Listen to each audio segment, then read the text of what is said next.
here. We have fun. Okay, let's go here.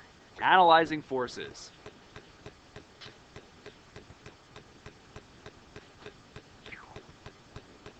I am recording. So, we're going to keep it PG-13, okay? No names. No names. We're completely anonymous in here. So the first thing we'll talk about is weight. What weight means. Okay, so just a quick recall before we start. Newton's second law says F equals mass times acceleration. Okay? On Earth, we know that there's a constant acceleration acting on us at 9.8 meters per second squared down. So what that means is the force of gravity then should be equal to mg. Force of gravity is given a special name, and that name is weight. So we don't measure weight in physics in kilograms, we measure weight in newtons. So let's do a quick example of that. Example, find the weight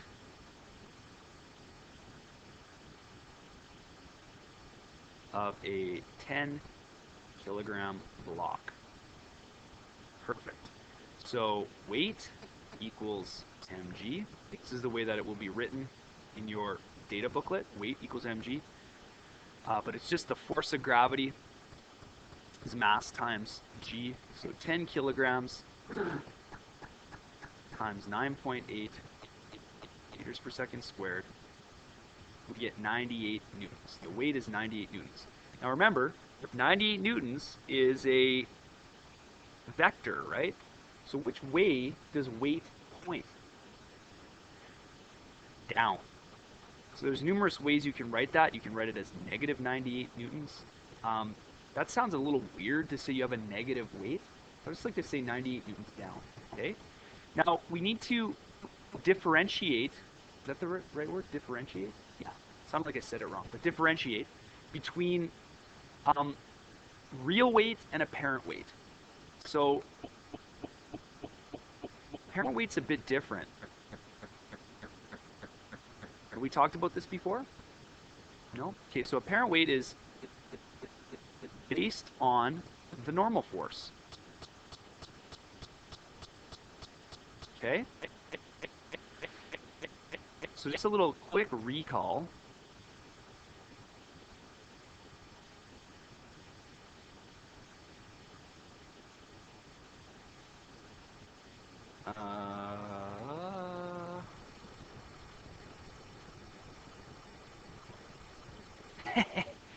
Whoops. Guys. There we go. Look at that. So let's say we have an object sitting on the surface of the ground.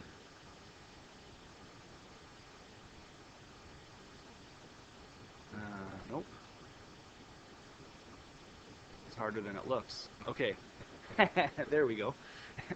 And let's say this has a mass of, let's go back to 10 kilograms. So 98 newtons. All right. Now we know this 98 newtons is pointing down. And we also see that there's no acceleration. There's no acceleration. There can be no net force. So what that must mean then is that the ground is pushing back up on this with 98 newtons. Okay? We call this upward force exerted by the surface the normal force. Okay? So the normal, or normal force, is a reactive force. Because it changes, right? It changes depending if right beside here I have a, if I have another box, right, sitting beside it. Well, if I look, that box has a lower mass, say, I don't know, 2 kgs, or what does that work out to be? 20, roughly 20 newtons. Okay. The normal force on that is only 20 newtons. So the normal force is reactive. It's reacting to whatever is sitting on it. Okay. There's a few reactionary forces. Friction is also one. We'll talk about that in a bit. But normal force is a reactive force. Okay. If you place your object, the normal automatically goes up.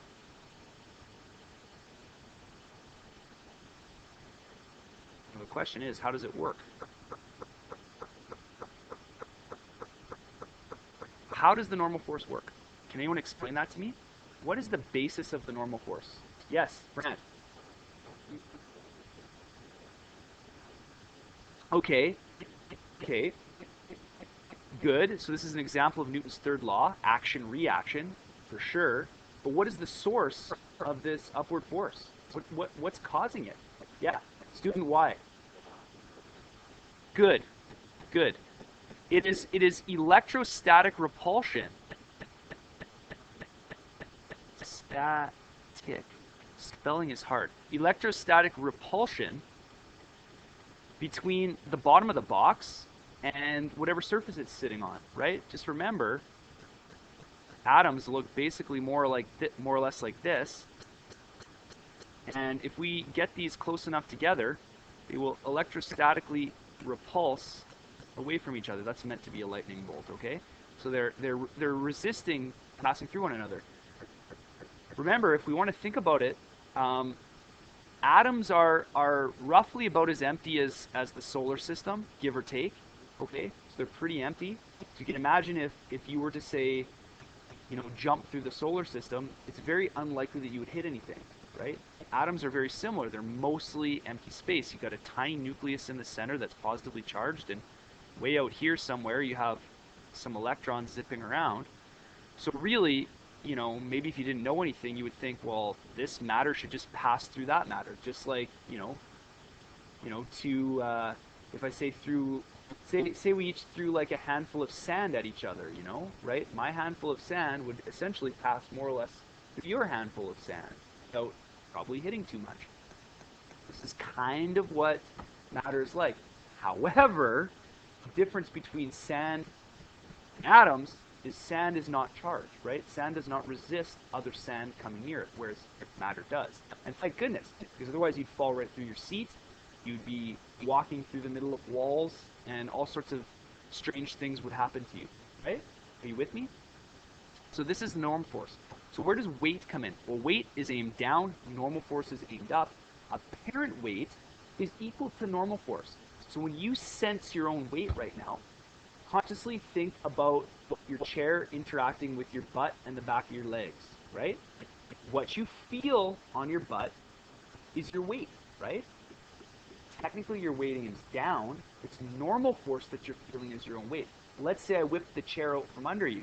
Suddenly the normal force disappears, you fall, and you lose your sense of weight, or you get a sense of weightlessness, right? You still have weight, you're getting pulled down. However, the lack of normal force makes you apparently weightless, okay? It's like skydiving or bungee jumping or going over the top of a roller coaster. For that little bit of time, you have the sensation of weightlessness because you're removing the normal force, okay? So, apparent weight is based on the normal force. So this creates all kinds of interesting situations, like getting in an elevator, okay? Elevators change the normal force on your body. So let's do a quick example. So let's say you're in an elevator. And let's say right now the elevator's not moving. And let's say you weigh 100 kilograms just to make it easy. So that must mean that you have 980 newtons coming down. And the normal force, Fn, equals 980 newtons up. And the description of this is F net equals ma. Are you with me? Okay. Well, where does F net come from? What is F net made of?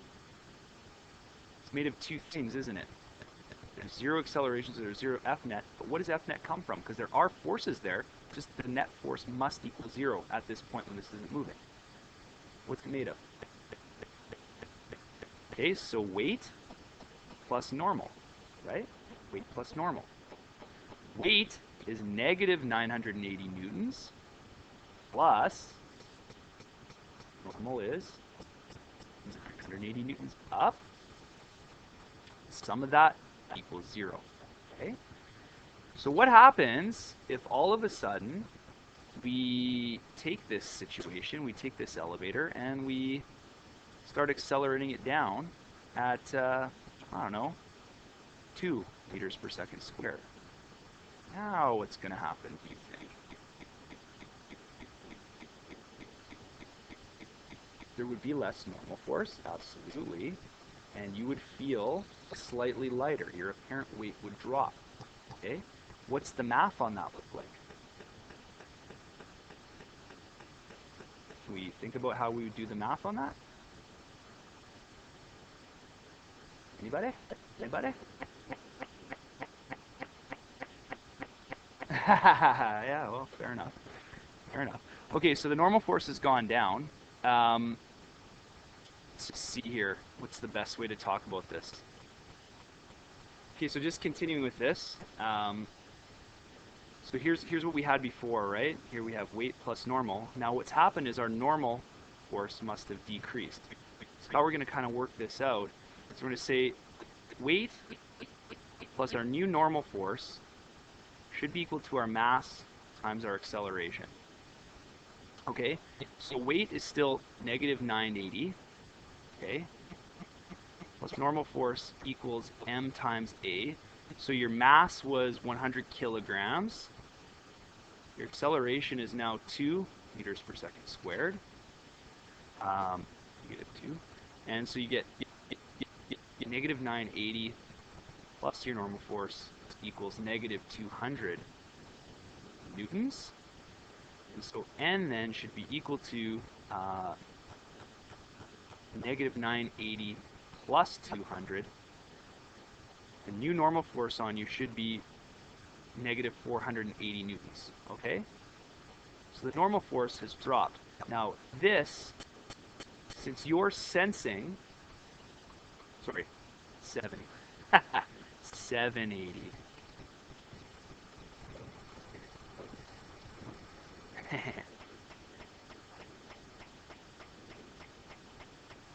Well, no.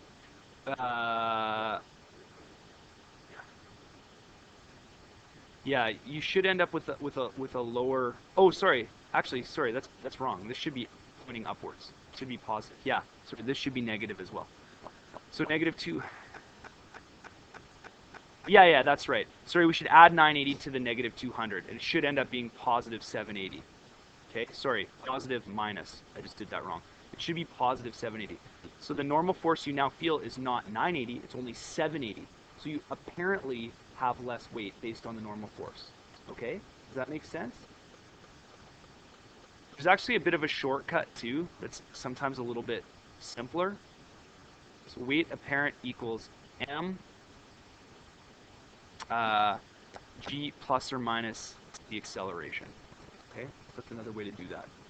Okay, so depending whether you're accelerating upward, if you're accelerating upward, you have an apparent weight that's higher, so you'd add them together. If you're accelerating downward, you have an apparent weight that's lower. What would happen if acceleration was equal to g? What if the elevator accelerated down at g? What would your apparent weight be in that case? G minus 9.8 is 0. Yes, you have an apparent weight of 0. Yeah, you'd essentially be floating in the elevator. In fact, for astronaut training, they do a similar thing. They fly airplanes over parabolic arcs. So this is an airplane here.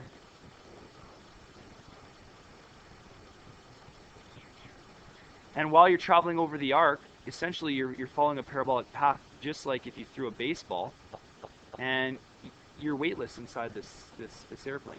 It looks super cool. You can find a video of it.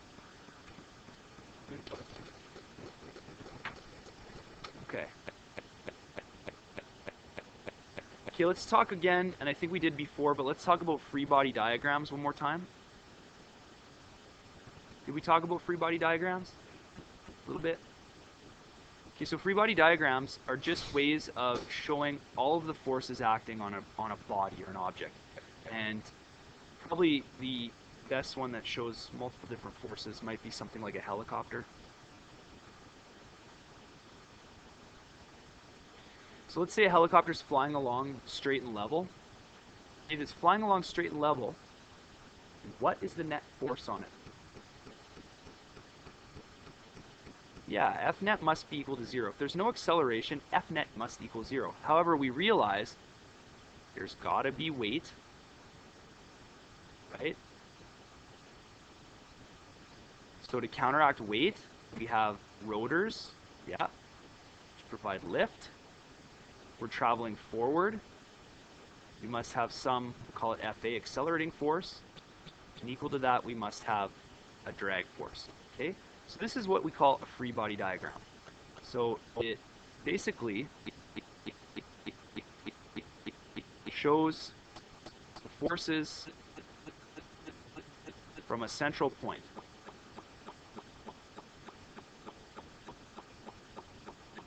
Okay. That's how it's generally drawn, from the center of the object. Yeah. Okay. Now we might want to calculate the net force.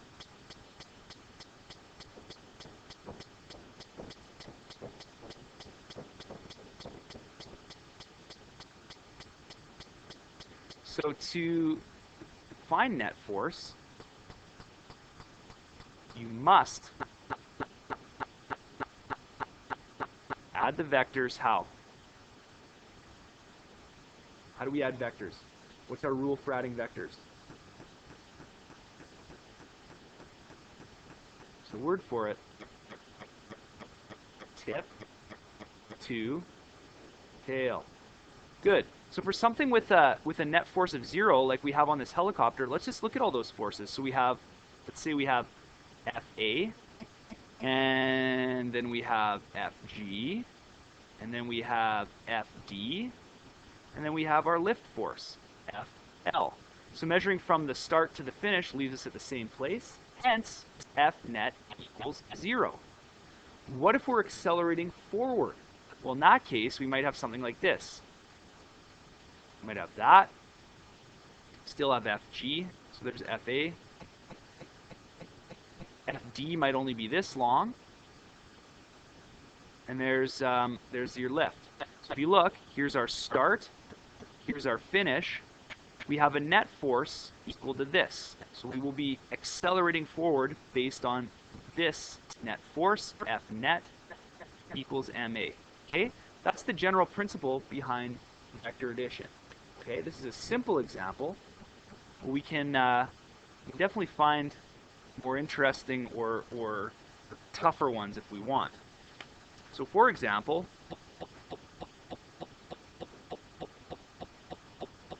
a box on a ramp.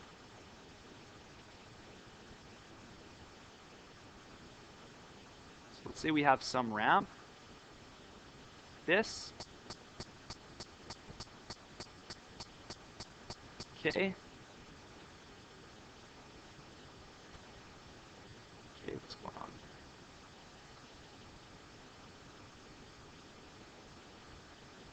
Oh, okay. Fair enough. Gotcha. Yeah, that makes sense. I'm wondering if I can put a tilted box on here. Will it let me? Have a hand button? I can. Sweet. Well, how handy is that? Okay, cool. So let's imagine we have this box sitting on a ramp. Okay. And let's say down here we have some angle. And can we do symbols? I don't know if we can.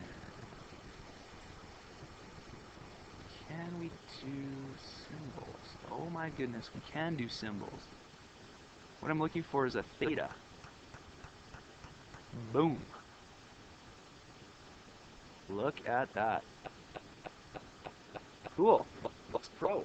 Okay, so theta represents the angle between horizontal and the slope on here. Okay? Anymore? I want my pen back. So let's start by quickly looking at what this is going to do for us. Okay.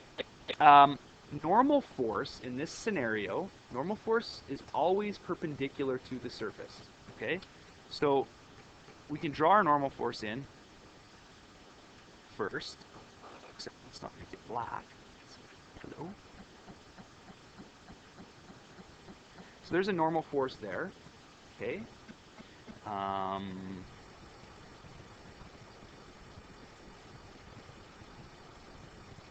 Always perpendicular to surface.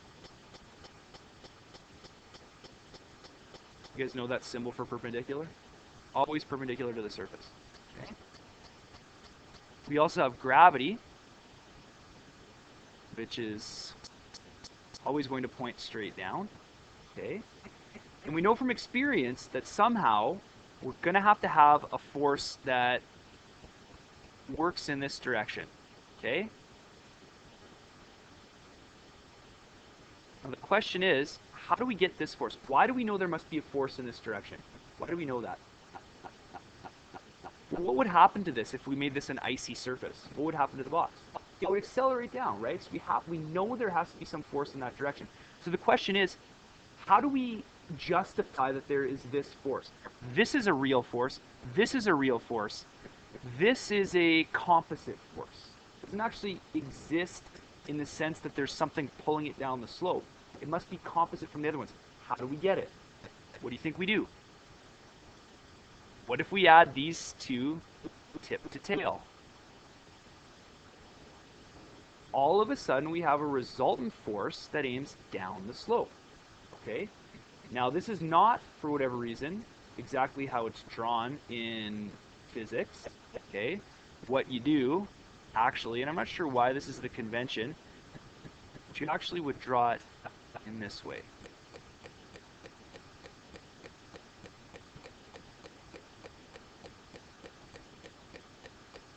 Like that. Okay? And it turns out that these are similar triangles at the end of the day. These are similar triangles, and there's a theta here. Do you want to try to prove that these are similar triangles? We can. So let's just label these first, and then we'll attempt to prove that this angle theta is equal to that angle theta. It has to be, or none of this is going to work, what we're going to analyze here. But there's our forces. Now we're missing one force, right, that would exist in real life, and what is that? Frictional forces would oppose this motion. If the frictional force is equal to this composite force down here, no motion or constant motion. If the frictional force is less, accelerated motion. Okay? And that depends on the surfaces, and that depends on, actually it depends on the angle as well. So let's just write in what we have here. This was our normal force. Remember, perpendicular to the surface. Okay? This is our gravity force. And this, let's just call it F sub 8. Okay? Accelerating force. And this is equal to theta. This triangle and this triangle are similar triangles. This is a 90. Okay, and that's a 90. Oops. So what I want to do here is I just want to, let me see if I can do something. Can I,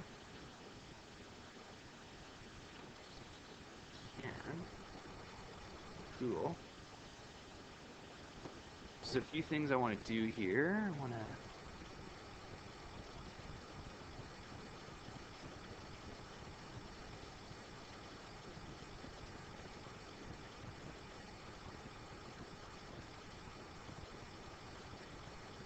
okay, I just want to kind of indicate or figure out a way that we can show that thing where this angle is equal to that angle. So just give me a second and we'll work it out. All right, so let's first of all, no, we need to have color. Let's draw this first of all. Okay, so we have that. And we have a 90-degree angle here. Okay? And we also have this.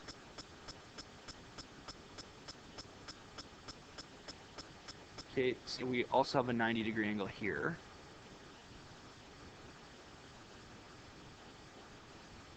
So that must mean we have a 90 here. That must be this angle is equal to this angle, right? Are you with me? Therefore, that angle must be equal to theta. 90 plus alpha must equal theta. Okay, so there's our proof, and here's our down the plane force. Okay, and we're not drawing it up here; we're just drawing it underneath. So we're taking the whole thing and moving it down. So there's our proof that that angle is that angle. Okay, does that make sense? So let's find a way to now calculate for FA. How do we calculate for FA? Well, let's talk about how we get these forces to begin with. This is mg, right? We understand trigonometry at this point, okay? So we should be able to take this little triangle we've made here, and we should be able to work out what those forces are. Okay? So before we start doing that, let's make this 10 kilograms, and let's make this 20 degrees. Okay? So what we'll end up with is this. Let's just analyze that little thing here. So we've got this, that, this, and this. You know what? Sorry, I want to draw with arrows. Just give me a sec, guys. Arrows. Yellow. So there's that. Oh, I drew that the wrong way too, didn't I? Okay, sorry. There we go. That's what we want. Now this isn't, I don't think, for real. It's not really 20 degrees, but it's in the ballpark of 20 degrees.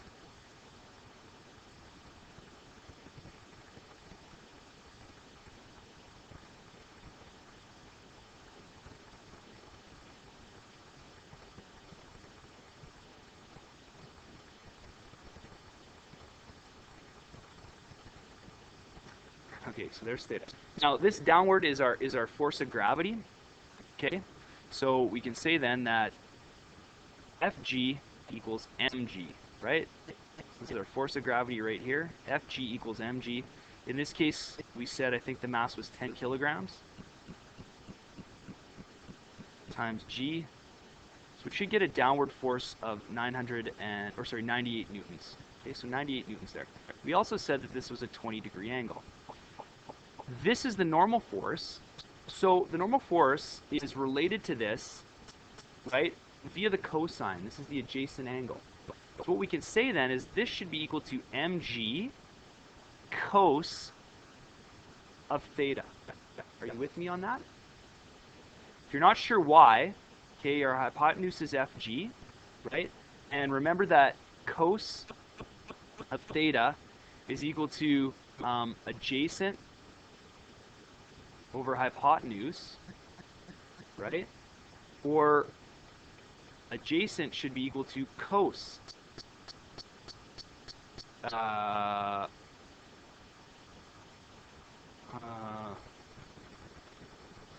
times hypotenuse. Yeah, sorry. Times hypotenuse. Okay? So in this case, mg cos theta is 98 times the cos of 20 degrees. So the normal force should work out to be, let's check it. Make sure your calculator is in degree mode, okay, or else you won't get the right answer. So 98 cos 20, about 92 newtons. So that's your normal force. Now you might be wondering why we're calculating this right now. You will need it later, okay? You will need it later. But to just find this guy, which is what we're actually after, should be equal to mg. Now we're at the opposite angle, sine theta.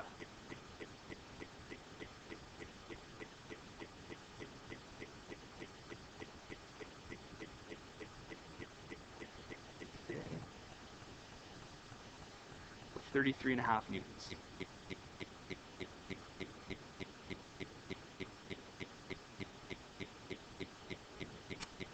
Well, yeah, but I mean, okay, so you could find that, right, as mg. Then you got to go through this to find that. Then you got to do Pythagorean theorem. It's probably just easier to use trig, I would think, right? So we now roll back up to where we were before. We can say this is 33.5 newtons. Okay?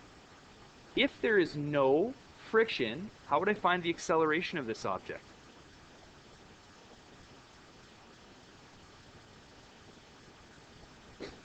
So in this direction, we have a net force equal to 33.5 newtons. And we would divide it by the mass. We get about 3.35 meters per second squared down the slope. Okay? So basically what a ramp is doing is it's essentially diluting the acceleration due to gravity. Okay? And that's sort of where we're going to stop today.